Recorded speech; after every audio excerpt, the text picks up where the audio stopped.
can you please share your journey as an e-commerce entrepreneur and highlight some key milestones in scaling multiple seven-figure e-commerce stores? Sure. So I always kind of debate how far back should I start, but I served in the army in the Israeli Special Forces, and after I served for 4 years, I started traveling like most of the Israelis do, and I realized that I was bitten by the traveling bug, and I realized that I have to go back traveling as soon as possible and find a work that basically allows me to be flexible. So I started studying as an industrial engineer. I graduated and I started working as a media buyer in an agency in Tel Aviv. And I was spending already about $1 million on a monthly basis for this agency. And then I realized I was kind of bored because I didn't have a significant upside or downside. And luckily enough, I met a friend of mine for a beer in Tel Aviv, and he showed me a screenshot from his own Shopify store. And he told me that he was making sales while he was also working 9 to 5. And until that moment, I didn't really believe in e-commerce or dropshipping because I thought it's like some stuff that gurus sell in order to make money from courses. But I decided to build a store. The day after we built a Wix store, me and my wife, and in the same evening, luckily enough, we got our first sale. And this is basically how my e-commerce journey began. And then we kept on developing the store for 2 years. We started selling. We sold eventually in revenue of more than $4 million, mainly dropshipping from China to the UK. And these were like the first 3 or 4 years in my career. And in the past few years, I've been mainly doing media buying and consulting for e-commerce stores. Excellent. So what was that first product that you sold on Wix? Yeah, so basically, me and my friends, we were following the same method that was inspired by a different friend, and he just told us, listen, go to your Facebook feed, see a product that is selling, copy the landing page, and start pouring money on Facebook ads to the same exact product. So this was like I don't even know how to define it. It was some sort of a thing that you put on the cupboard or on the fridge, and then you can stick your cell phone on it. Basically like a piece of crap, but it gave us the validation that you can make money online, so this is why it was useful. Yes, definitely. I think that first sale, it just confirms everything, right? Exactly. Yeah, but it's just the first beginning in a long and bumpy road, but it's a significant phase. Definitely. So what are some common challenges that non-technical founders face when venturing into e-commerce, and how can they leverage technology to overcome them? This is a great question. So basically today, a lot of people approach me, they want to enter the e-commerce game because it seems very lucrative, and a lot of gurus trying to sell as if it's very easy to pull it off and make profits. So I often say that the barrier to entry is very low, but the barrier to success is very high because there is a lot of competition. So for basic store, just to put it up on the web, it's easy even if you're not non-technical, because there are a lot of other businesses that streamline this for you. So you can go to Shopify or WordPress, like WooCommerce, Magento, whatever, and just build a store. So you don't need any technical abilities for this. But if you want to make it to the next level and create some sort of an edge, this is where technology is a very useful benefit, in my opinion. So what kind of tools would you recommend in terms of technology? Because I know that, these kind of websites, they require you to understand like more complex things, like how the algorithm works in Shopify, for example, and keywords, etc. So how would a non-technical founder bridge the gap and be able to understand these things? Yeah, so first of all, it's very important to make a distinction between algorithms. I call them black boxes, because let's say Facebook ads and Google ads, nobody really knows how they work. And okay, Google does notify people once they do some algorithm updates. But Facebook is a complete black box, and sometimes one thing that works for you might not work for you in a different account, and obviously it might not work for a competitor, or it might not work for a friend of yours which is selling something else or even something similar. So I think before trying to understand the algorithm, the first thing is adapting a data-driven mindset and an experimental mindset, because it's very hard to really determine what causes a lift in conversions or a reduction in results.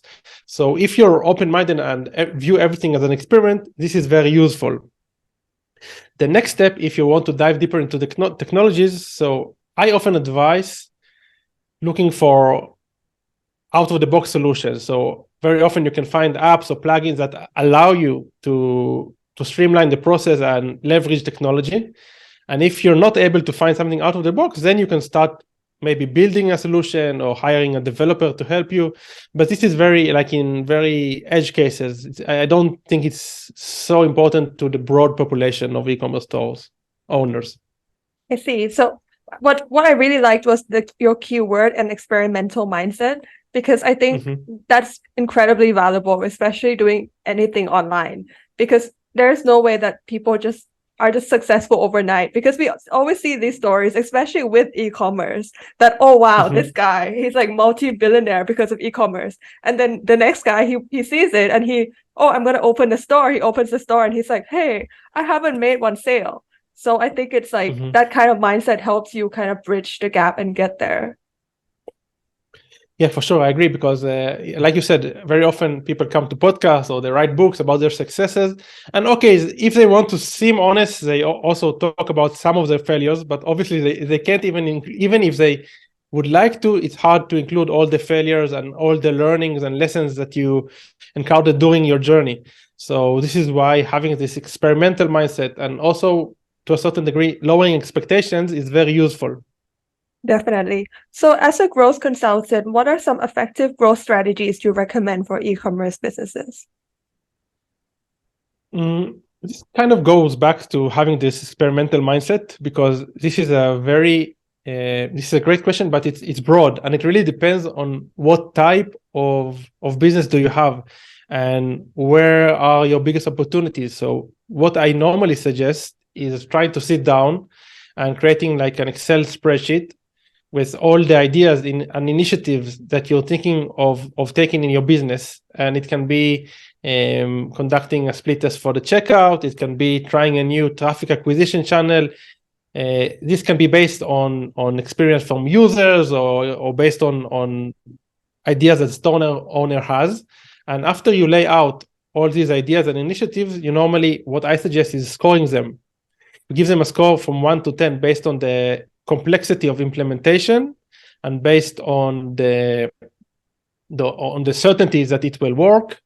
And after you get a score, which is a you basically multiply the scores, you can determine what is the order of testing these ideas, these initiatives. Definitely, I like that. I think you have a very engineering mindset as well, because engineers, all they do is they're testing out software, right? And they keep testing, and I think that's how you develop programming languages, right? You test until you get there. And I think the fact that you applied this to e-commerce makes it work really well. Yeah, I'm actually an engineer, and I don't remember if I mentioned this, but while I was studying, and also after I finished studying, I thought that the degree didn't give me anything. I thought it was just a waste of time. But when I grew older, I realized that there are a lot of principles that I learned during the degree that kind of stick with me. And even though I can't attribute them necessarily to the engineering, to the stuff that I learned in the engineering, I think it's related. So I like being very pragmatic and very systematic about whatever I do, because this is mostly because whenever I'm not systematic, I always have like regret regarding what I didn't do. And if I don't have data to support what I did, it makes me just feel bad. So just to give you an example, whenever I did a change in my funnel and I didn't split test it, I just conducted the change, which is very unprofessional, but it's something that the beginners do very often. And then let's say I saw an increase in results or even a decrease. Since I didn't split test it with the control group, I always never knew what was the reason for the improvement or to the decrease in results. And this kind of bothered me, So this is why I try to do everything in a very methodical approach and very systematic. Definitely, because I think if you know what works and what doesn't work, you can increase your effort on things that work, and data is very Exactly. important. Mm-hmm.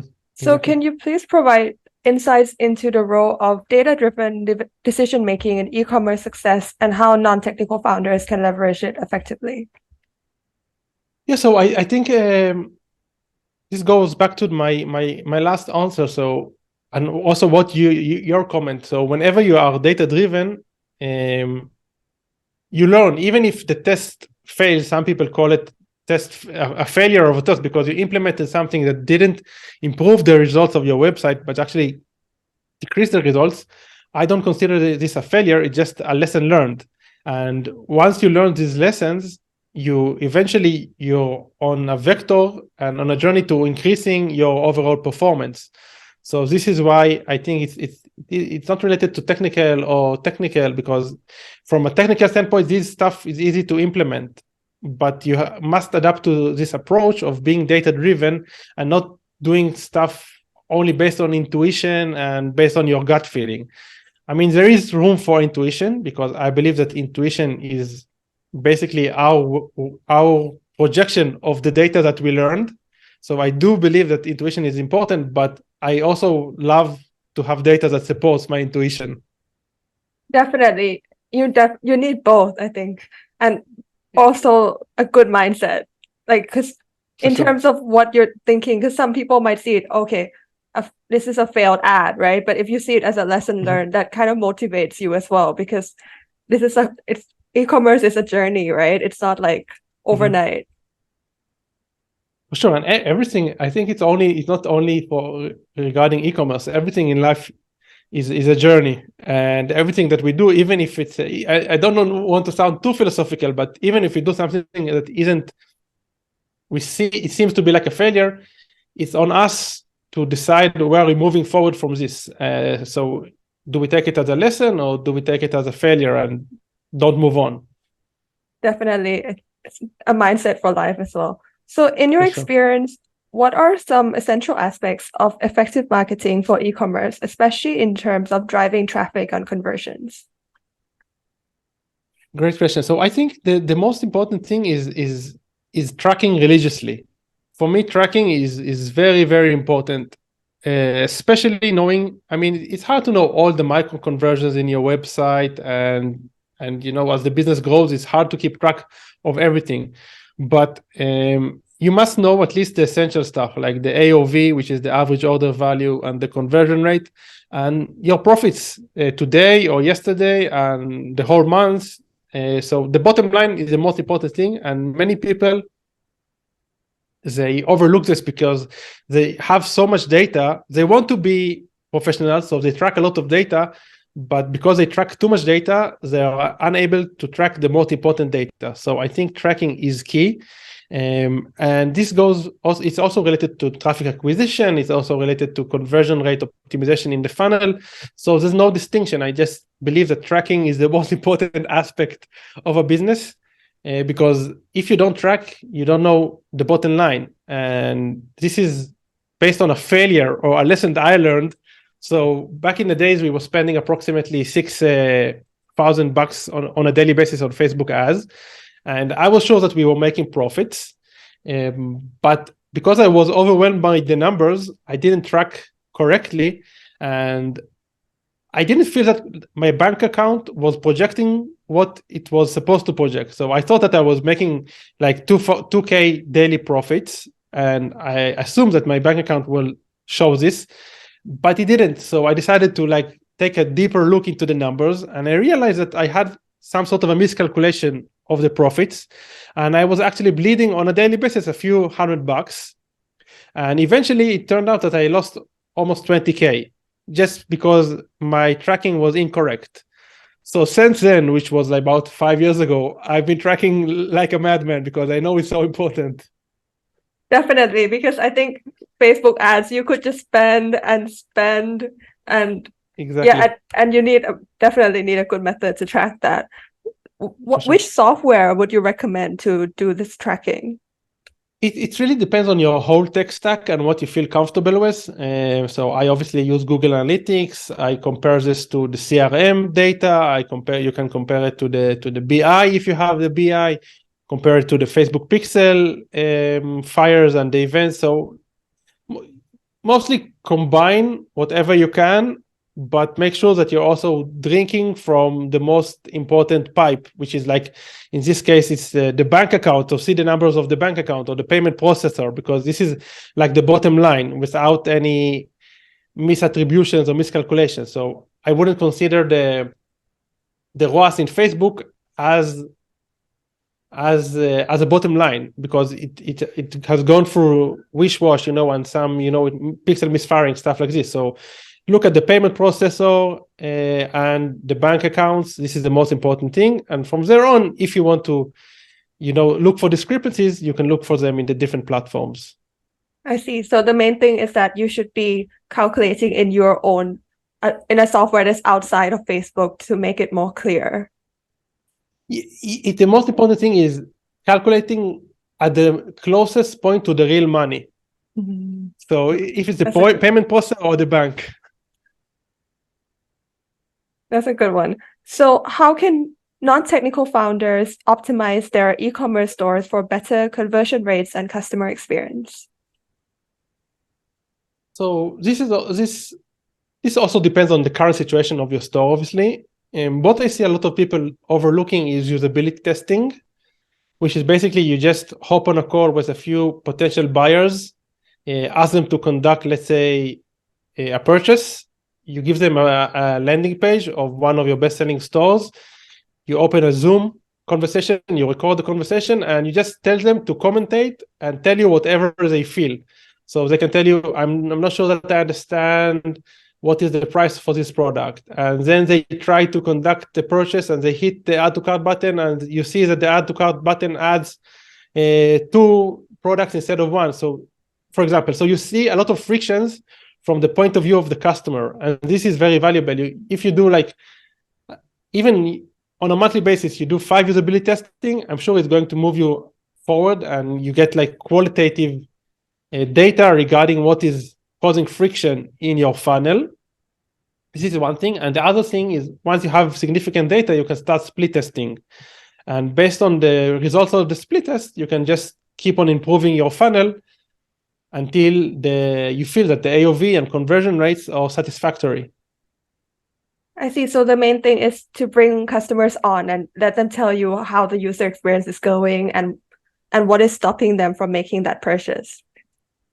I wouldn't say it's the main thing. It's very useful for beginners that don't have a lot of data, because the issue with usability testing is what people say isn't necessarily what they will do. So if they might say, oh, this product looks great because they are on the call with you and you're the store owner. So this isn't necessarily a good significance of the tools, but sometimes if you don't have a lot of traffic, it's the best thing that you can get. So for beginners, it's useful. If you have a lot of data, you should start split testing and base your decisions on actual purchase of real users and not of usability testers. I see. So with your expertise in Facebook ads, what are some key considerations and best practices for non-technical founders when implementing paid advertising strategies? Awesome. So as I said, nobody really knows what's going on in Facebook, and what worked a month ago might not work today, and what works in one business might not work in the other business. So I believe, first of all, keeping the experimental mindset, as we discussed. One thing that I see people overlook very often is use of bid caps and cost cap, because most often people use lowest cost bidding, which is a type of bidding in which you tell Facebook, listen, this is my daily budget. I want you to spend this budget no matter what. This is fine if you have a lot of capital, but if you have cash flow problems, you can use manual bidding, which basically you tell Facebook, I'm willing to pay X dollars per purchase. And if you're not able to provide this amount to fulfill to give me the purchases in this amount for this daily budget, so don't spend all the money. So let's say I tell Facebook my break-even CPA is $15 and my daily budget is $100. If Facebook is not able to spend the whole $100 and give me a CPA of $15, it won't spend the money. And this is very useful if you're just testing or you don't have an infinite amount of cash. Definitely. So having to choose the best option for someone with a lot of capital and someone with lesser capital. Mm-hmm. Yeah, and normally if you can, just combine both and see what works better for your business. Definitely. So as a digital nomad, how have you successfully managed remote teams and integrated technology solutions to drive e-commerce growth? Yeah, so we didn't discuss this much during the conversation, but my wife and I, we've been digital nomads since the beginning of 2019. I think that an e-commerce business, for the scale that we were at, is a business that is good for nomading because it doesn't require you to stay put in a specific headquarter or have like a team on site. What we aim to do is have the smallest team possible and relying mostly on automations and code.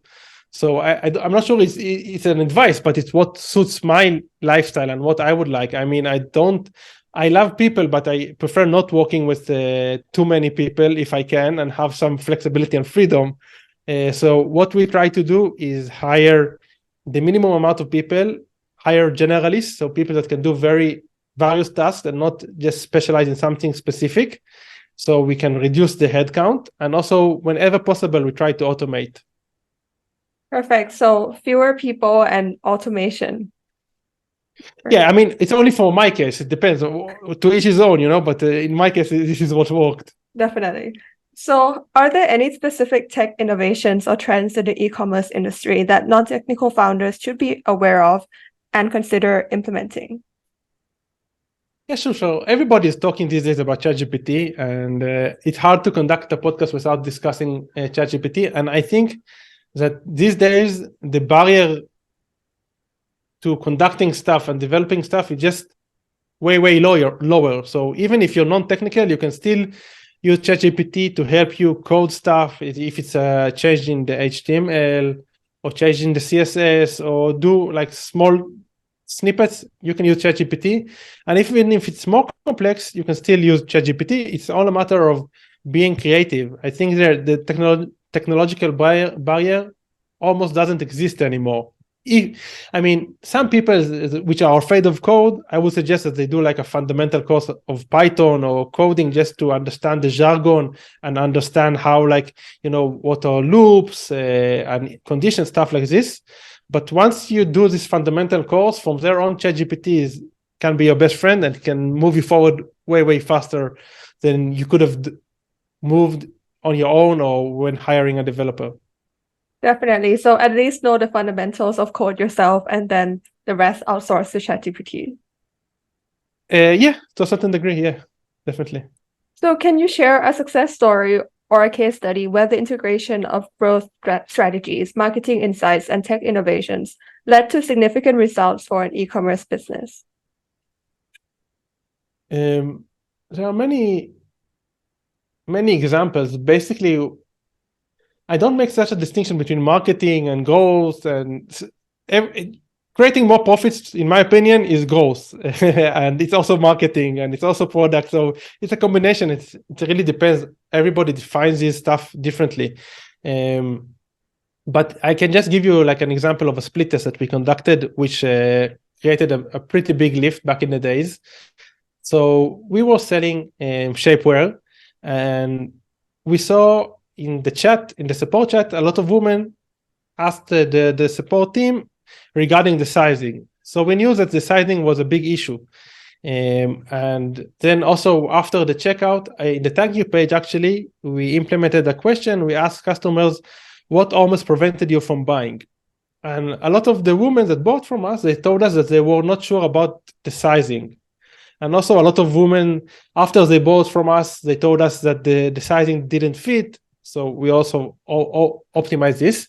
But what we did on the product page actually that increased the results. So we took a data that supported the fact that the table size is correct. So we had the control page, which basically had the size chart, and we had the split test, the variant in which it had the size chart, and under the size chart we wrote 95% of the buyers said that the size chart is true to size.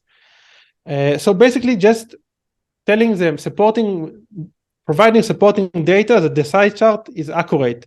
And this created a lift of almost 1% in conversion rates, which is significant if you send a lot of traffic. So this is just a small, I wouldn't call it even a hack, but just a small improvement in the product page that created a big impact. And this is why I believe split testing is very, very useful and impactful. Definitely. So listening to users and then testing out, split testing. Yeah. Exactly.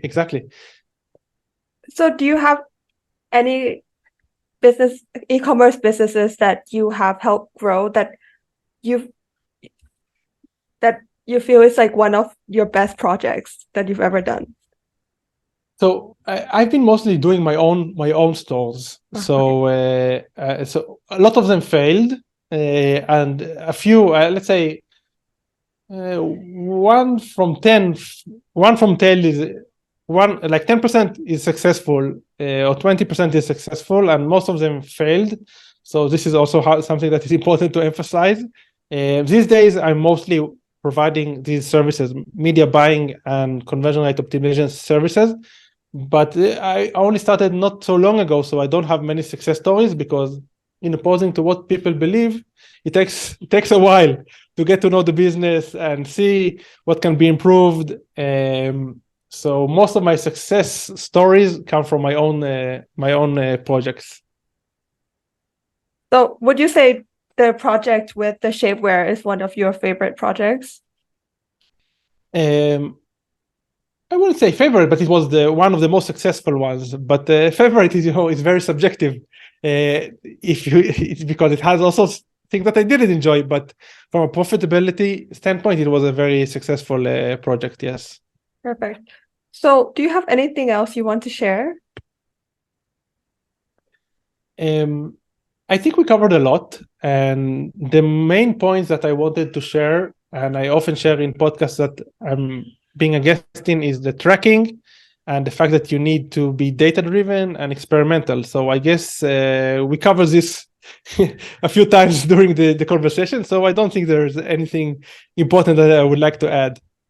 Perfect. Thank you so much for coming to this podcast and sharing your insights. Thank you. It was my pleasure.